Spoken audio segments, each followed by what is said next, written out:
Break के बाद आपका स्वागत है। करनाल के कैमला गांव में महापंचायत में महाबवाल हुआ है। आपको इस महाबवाल की तस्वीरें दिखाते हैं, कैसे यहां पर मुख्यमंत्री को पहुंचना था, 3 कृषि कानूनों के बारे में किसानों को समझाना था कि क्या फायदे उनके हैं, लेकिन क्या हुआ ये तस्वीरों में आप देख सकते हैं। किसानों ने जमकर हुड़दंग किया। किसानों को रोकने की तमाम कोशिशें जरूर हुई, लेकिन सभी नाकाम। पुलिस बेबस होकर सब कुछ देखती रही। हालांकि आंसू गैस के गोले छोड़े, पानी की बौछारें, और जब नौबत आई तो लाठी चार्ज भी किया, लेकिन तब तक रैली स्थल को पूरी तरह तबाह कर दिया गया था। मंच को वहां बर्बाद कर दिया गया था, और जो रैली स्थल था वहां पर भी तोड़फोड़ की गई। पुलिस ने कोशिशें की, लेकिन प्रदर्शनकारियों को, किसानों को आगे बढ़ने से नहीं रोक पाई, और मुख्यमंत्री का कार्यक्रम हंगामे की भेंट चढ़ गया। लेकिन इसके बाद तमाम सवाल उठ रहे हैं। एक तरफ दिल्ली की सरहदों पर पिछले 40 दिनों से किसान शांतिपूर्ण तरीके से अपनी मांगों के हक में आंदोलन कर रहे हैं, दूसरी तरफ हरियाणा में ऐसा हंगामा क्यों? हमारे साथ कीर्ति किसान यूनियन की तरफ से उपाध्यक्ष राजेंद्र जी, वो भी जुड़े हुए हैं, और बीजेपी का सरकार का पक्ष रखने के लिए बीजेपी प्रवक्ता रमन मलिक हमारे साथ जुड़ गए हैं। रमन जी, स्वागत है आपका। धन्यवाद। और मेरा सवाल आपसे ही है, पहले जब किसान दिल्ली कूच कर रहे थे तब हंगामा, तब पूरे देश की नजरें हरियाणा पर और सरकार पर सवाल। अब आज महापंचायत होने जा रही थी तो वहां पर यह हंगामा हो गया। क्या सरकार, पार्टी मूड भांपने में कहीं चूक रही है, माहौल को समझने में कहीं चूक रही है? आज जो हुआ, क्या वो नहीं टाला जा सकता था? आज जो हुआ वो लोकतंत्र की हत्या करी गई। हत्या उन लोगों ने करी जिन्होंने किसान आंदोलन को हाईजैक करा हुआ है। ये वो लोग हैं जिनकी अस्तित्व मिटने पे है, क्योंकि किसान स्वावलंबी हो जाएगा। और मैं तथ्यों के साथ बात कर रहा हूं। गुरनाम सिंह चरूनी मैसेज फ्लोट करते हैं सोशल मीडिया के ऊपर, अलग अलग व्हाट्सएप के पास, उस माध्यम से कि ये रैली मत होने दो, इनकी रड़क निकाल दो। क्या ये लोकतंत्र की भाषा है कि इनकी रड़क निकाल दो? अगर सरकार इस प्रकार से भाव से चलने, सरकार चलाने वाले लोग इस प्रकार से बातें और इस प्रकार से अपना भाव रखने लगे, तो क्या लोकतंत्र चलेगा? मेरा एक सवाल यह है, कल की बात है कि राकेश टिकैत के साथ एक प्राइवेट प्रेस वाले ने यह पूछा कि जी आप समझौता करेंगे? समझौता बोलते, समझौता चाहता कौन है? योगेंद्र यादव अलग अलग वीडियो देखकर बोलते हैं कि जी यहां लोग नहीं आ रहे, आप लोग पहुंचो। और खासकर ये जो गुरनाम सिंह चरूनी का वीडियो है, ये बोलता है कि वहां हुड़दंग, वो पूरा का पूरा एक षड्यंत्र के हिसाब से बोला जाता है कि वहां पे हुड़दंग मचाओ, उसको इंगित करा जाता है, उसको इंडिकेट करा जाता है। जब वहां पे लोग, वहां के स्थानीय गांव के लोग इनको पिछले कल रोका था तो उनके साथ दंगे करे थे। ये एक सुनियोजित चाल है। मैं इस समय एक भारत के नागरिक की तरह बहुत आहत हूं, क्योंकि अगर किसानों को, कुछ कथित किसान नेताओं को अपनी बात रखने का हक है और ये लोकतंत्र देता है, तो आज इन लोगों ने लोकतंत्र की हत्या करके ये हत्या करवाई गई है। जब से ये सारा विवाद शुरू हुआ है, एक सवाल, सबसे मूल सवाल है ये, आपके पास सरकार है, सिस्टम है, सारी ताकतें हैं, आप 3 कानून लेकर आए हैं, आप ये बात किसानों को क्यों नहीं समझा पाए कि ये आपके फायदे के लिए है? जबकि आप कहते हैं कि मुट्ठी भर किसान नेता इतने लोगों को इकट्ठा कर गए, वो एक बात कहते हैं, हंगामा हो जाता है। ये आइडेंटिफाई जरूर होगा। जी जी, ये आइडेंटिफाई जरूर होगा कि कौन कौन वहां था। जहां जहां वीडियो मिलेंगे वो आइडेंटिफाई होंगे। लेकिन मैं आपको आज इतनी चीज बता दूं, इस सरकार में और पूर्व की सरकार में और बाकी राजनीतिक दल और भाजपा के अंदर फर्क यह है कि हम संविधान की मर्यादाओं के अंदर चलते हैं। अगर हमारे ऊपर हानि भी होती है तो भी हम संविधान को ऊपर रखते हैं। लेकिन सर, सरकार क्यों नहीं समझा पा रही किसानों को? सरकार, किसान, एक मिनट सुनिए सुधीर जी, बात सुनिए। ये सरकार और किसान के बीच में समझ और समझाना चलेगा, उसमें कोई दिक्कत की बात नहीं है। बहुत सारे देश के अंदर 14.5 करोड़ किसान परिवार हैं, उसमें से मुट्ठी भर लोग नहीं समझे, उनको हम समझाएंगे और यह हमारा कर्तव्य भी है।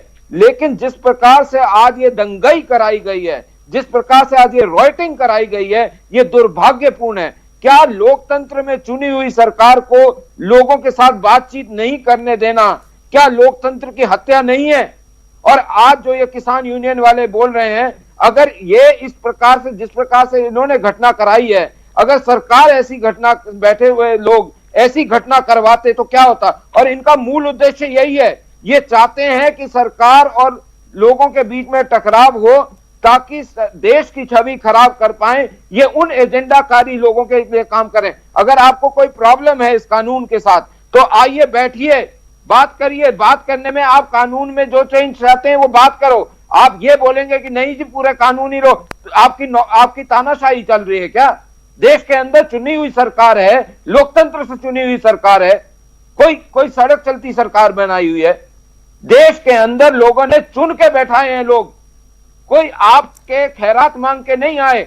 लेकिन चलिए रमन जी आपकी भावनाओं को हम समझ रहे हैं। राजेंद्र जी भी हमारे साथ हैं, किसानों का पक्ष रखेंगे। राजेंद्र जी, आपने सुना, वो कह रहे कि लोकतंत्र की हत्या, लेकिन हालांकि अभी तक हम ये सुनते आए थे विपक्ष के मुंह से कि लोकतंत्र की हत्या हो रही है। अब सत्ता पक्ष खुद कहने लगा कि लोकतंत्र की हत्या हो रही है। यही विडंबना है शायद इस देश की, आज के हालात यही कह रहे हैं। राजेंद्र जी क्या कहेंगे? देखो, मेरे पास आवाज़ बहुत कम आ रही है, मैं पूरी तरह सुन नहीं पाया क्या कहा, लेकिन मेरे को ये मैं थोड़ा सा बता दूं आपको, रमन मलिक जी कह रहे हैं कि जो कुछ हुआ आज वो कुछ किसान नेताओं ने, जिसमें गुरनाम सिंह चढ़ूनी को सबसे ऊपर वो रख रहे हैं कि इनकी वजह से ये सब कुछ हुआ है। आवाज नहीं, मेरे को आवाज बहुत कम आ रही है। चलिए, जितना सुन पा रहे हैं आप जवाब दे सकते हैं। आवाज कम आ रही है, मेरे पास आवाज सुन नहीं पा रही।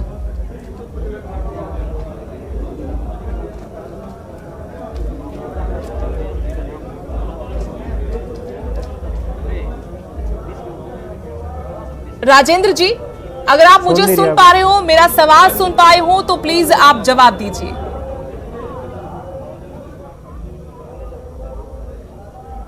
एक बार कहेंगे टेक्निकल टीम से कि आप एक बार उनकी ऑडियो ठीक कर दें ताकि वो सुन पाए। लेकिन तब तक मैं रमन जी के पास जाना चाहूंगी। रमन जी, सबसे ज्यादा सवाल अब सरकार से, क्योंकि सरकार के साथ लगातार बातचीत हो रही है, बात नहीं बन रही। किसान नेता बाहर आकर ये कहते हैं कि सरकार अड़ी हुई है, जिद पर है, तानाशाही है।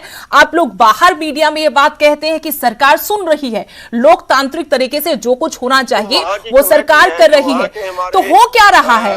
आम जनता, हर कोई जानना चाहता है कि सरकार और किसानों के बीच में चल क्या रहा है और कब इस मसले का हल निकलेगा, कब तक गतिरोध जारी रहेगा?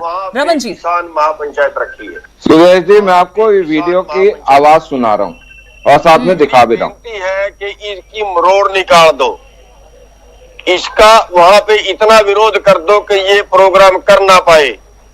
उसके लिए कल ग्राउंडा टोल पे पंचायत रखी है। कल ज्यादा से ज्यादा करनाल के भाई और आसपास के पानीपत के भाई जो है वो ग्राउंडा टोल पे पहुंचे, और जो वहां की कमेटी है, जो वहां के हमारे अगवानी करने वाले लोग। मैं आपसे अब इस चीज के लिए पूछता हूं, आपने ये आवाज सुनी, आप चाहेंगे तो मैं आपको ये वीडियो भेज दूंगा। मैं आपसे अब ये चीज हमने आपसे मांगा था वीडियो, आप इस पर अपना बात भी रखिए। और हम कहेंगे, मैं अपनी टीम से कहना चाहूंगी, गुरनाम सिंह चढ़ूनी अगर जुड़ जाए हमसे फोन लाइन से या किसी भी दूसरे सोर्स से, तो उनको जोड़िए, क्योंकि सीधी एलिगेशन उन पर है कि जो आज हंगामा हुआ ये उनके कहने भर से हुआ। जी, उनके कहने भर से नहीं थी, वो मुखारबिंद है, पीछे शक्तियां और हैं, और उन्होंने जो ये सुयोजित एक तरीके का आडंबर रचाया हुआ है, ये उसका परिणाम है। मैं आज भारत के एक नागरिक के तौर पे, एक हरियाणा के नागरिक के तौर पे बड़े स्पष्ट रूप से आपके माध्यम से कह रहा हूं कि दिल आहत होता है कि जहां पे लोकतंत्र की दुहाई देने के लिए सारे के सारे इकट्ठे हो जाते हैं, वहां पे आज जब लोकतंत्र की हत्या इस प्रकार से करवाई गई है इन्हीं शक्तियों के द्वारा, तो मैं समझना चाहता हूं कि इनकी भत्सना कब करेंगे राजनीतिक दल? क्या ये एक प्रेसिडेंट बनना चाहिए कि कोई राजनीतिक दल जब कोई बात करे, और खासकर जब वो सत्ता में है और संविधान का पालन करके बात कर रहा है, कि वो बात करे और आप उसको बात ना करने दें, आप उसका गला घोटने की कोशिश करें, आप अपने कुछ लोग वहां से भिजवा के इसको कार्यक्रम को खराब कर रहे हैं। मैं ये मानता हूं कि यहां पे जितने भी लोग आपको दिख रहे होंगे, आप देख पाएंगे और उनको इंगित कर पाएंगे कि किस तरीके के लोग हैं। मैं यहाँ समझना चाहता हूं कि क्यों इस आप प्रकार किन की शक्तियों की तरफ इशारा कर रहे हैं, क्या आप बता पाएंगे? उसके बाद जैसे- मैं राजेंद्र जी के पास जाना चाहूंगी। जी, योगेंद्र यादव या बाकी वामपंथी लोग जो इसमें जुड़े हुए हैं, कथित किसान नेता जो कि पहले से वामपंथ से जुड़े हुए हैं, माओवादी शक्तियों के साथ मिले हुए हैं, और योगेंद्र यादव जैसे व्यक्ति जो हमेशा भारत की भर्त्सना करने के लिए, भारत को हमेशा नीचे दिखाने के लिए बोलता रहता है, वो व्यक्ति, वैसे व्यक्ति गुरनाम सिंह चरूनी जिसकी आवाज मैंने आपको सुनाई, राकेश टिकैत जो एक तरफ बोलता है जून जुलाई में कि बहुत अच्छा हुआ मेरे दादा टिकैत की आत्मा खुश होगी, और उसके बाद अब बोलता है गोला लाठी, और तीसरी बारी अब बोलता है हमको तो सॉल्यूशन चाहिए ही नहीं, और उसके अलावा क्या बोलता है, मई 2024 तक हम रुके हुए हैं, हमारा प्रोग्राम सेट है। तो जब मई 2024 में क्या है, भारत के चुनाव, लोकतंत्र के, लोकसभा के, तो ये स्पष्ट रूप से साफ साफ दिखाता है कि अब ये जो शक्तियों के पीछे जो चाल थी वो सामने नजर आ रही है, देश के लोग इसको देख रहे हैं। चलिए रमन जी, आपके पास आएंगे। राजेंद्र जी से इन आरोपों का जवाब मैं ले लेती हूं। राजेंद्र जी, आरोप सीधा ये कि माओवादी शक्तियां इस पूरे आंदोलन के पीछे हैं, जैसा कि सत्तापक्ष पहले भी आरोप लगाता रहा। आज जो हुआ उसको लेकर भी रमन मलिक जी यही कह रहे हैं कि ये कुछ अचानक नहीं हो गया, सुनियोजित तरीके से ये सब कुछ किया गया। इन आरोपों पर क्या कहेंगे आप? देखिए, बीजेपी समझती है कि वो जो कहती है वही भारत कहता है। जे कह रहे देश देख रहा है, हम कह रहे पूरा देश नहीं, पूरी दुनिया देख रही है, पूरी दुनिया देख रही है, इसलिए पूरी दुनिया में इनका विरोध हो रहा है। बोरिस जॉनसन ने दौरा रद्द कर दिया, यूके के 100 सांसद, यूके के 100 सांसद उनके लिए आप कर रहे हो। अरे बीच मत बोल, बीच मत, अरे बेचना बोलो तमीज से बात कर। हेलो, तो लाठी मैं भी कलम जानू, बीच में तमीज से बात कर, बदतमीजी नहीं करनी। दोनों से अपील है कि कम से कम भाषा की मर्यादा आप दोनों रखें। भाषा की मर्यादा के तहत भी अपनी नहीं, बात तू तो हाँ जी, राजेंद्र जी अपनी बात कहिए। इनकी बौखलाहट नजर आती है। आज देखिए, आज इनका गुस्सा है भाई साहब, देखिए हमारे अधिकारों का हनन करा है। आप कोई बात नहीं, आप जल्दी फिनिश होने जा रहे हो इस देश से, और आपकी जितनी भी जन विरोधी नीति है, आप लोग जितना भी कारपोरेट के पक्ष में जितने भी कानून लाना चाहते हो लाओ, आप जितना भी करना चाहते करो। देखिए, बीजेपी जो है वो पूरी तरह हताश हो चुकी है, और किसानों के आंदोलन पर तरह तरह के वो आरोप लगा रही है। और किसानों का, अगर वो कहते हैं कि राजनीति कर रहे हैं किसान, तो उनकी राजनीति तो 1 मिनट में खत्म हो जाएगी। ये तीनों लॉज को निरस्त कर दें, अपने आप आंदोलन खत्म हो जाएगा। अगर सरकार इस आंदोलन को तो खुद बढ़ा रही है, क्योंकि वो तीनों लॉज को निरस्त नहीं करना चाहती। जहां तक लोकतंत्र के हन की बात है, तो जब ये इनको रोकिए, बीच में बोल रहे हैं, जिनको बोल लेने दीजिए। अगर इतनी इनको लगता है कि इतने लॉज इतने ठीक है, सिंगू बॉर्डर पर आ जाइए आप। सिंगू बॉर्डर आपको स्टेज पर बोलने देते हैं, नरेंद्र तोमर भी नहीं एक्सेप्ट कर रहे हैं हमारा चैलेंज। हम तो सभी को चुनौती देते हैं कि आप आइए, सिंगू आइए। ये शांतिपूर्ण प्रदर्शन था। चलो, अगर आप डर रहे हो तो ना आओ, ये शांति है ना, डर लगता है तो ना आओ, लेकिन हमारी चुनौती है कि आप सिंगू आइए, आइए, खुला मंच है, आपको हम समा देते हैं। आप लॉज के बारे में बताइए, और लॉज के बारे में बताइए, ताकि आपको पता चल जाएगा कि आपके लॉज कितने झूठे हैं। पहले आपने कहा पंजाब का आंदोलन है, अब तो हरियाणा में भी फैल गया, अब तो यूपी के लोग भी आने लगे हैं। और जिन संगठनों की ये बात कर रहे हैं, मुजफ्फरनगर का एक संगठन है, राजेंद्र जी एक बार उनकी बात का जिसने संगठन बनाया है, लेकिन अगर वो लास्ट के साथ नहीं है, आपकी बातों पर तो ज्यादा बेहतर होगा। कर रहे हैं। एक संगठन दिसंबर में बनता है 2020 में, और जनवरी में वो अभी 15 दिन के बाद कृषि मंत्री को मिल लेता है। इस तरह का जो फेक प्रोपेगेंडा करने की आदत पड़ गई है बीजेपी वालों की, इनको समझ जाना चाहिए। देश के लोगों से बड़ा कुछ नहीं होता, और जे देश के लोग इन लॉज को नहीं चाहते, इनको लॉज निरस्त करने ही पड़ेंगे। आज करें, 10 दिन रुक के करें, महीना रुक के करें पड़े, यही लोग कहेंगे कि कानून गलत है और वापस ले रहे हैं हम। चलिए, बहुत बहुत शुक्रिया, आप दोनों हमारे साथ जुड़े, राजेंद्र जी और रमन मलिक जी, आप दोनों का शुक्रिया। तो आज महापंचायत होनी थी करनाल के कैमला गांव में, मुख्यमंत्री को खुद यहां पहुंचना था, उनके मंत्री और तमाम अमला वहां पहुंच चुका था, लेकिन इसी बीच किसानों की भीड़ मौके पर जाती है, हेलीपैड को तहस नहस करती है, रैली स्थल पर तोड़फोड़ करती है, मंच को तोड़ देती है, और यह हंगामा इतना ज्यादा बढ़ जाता है कि पुलिस को वाटर कैनन, आंसू गैस और लाठी चार्ज तक का सहारा लेना पड़ता है। अब सरकार कह रही है कि ये लोकतंत्र की हत्या है, किसान कह रहे हैं कि उनकी बात सुनी जानी चाहिए। महा कवरेज हमारी लगातार जारी रहेगी, लेकिन यहां रुकेंगे छोटे से ब्रेक के लिए।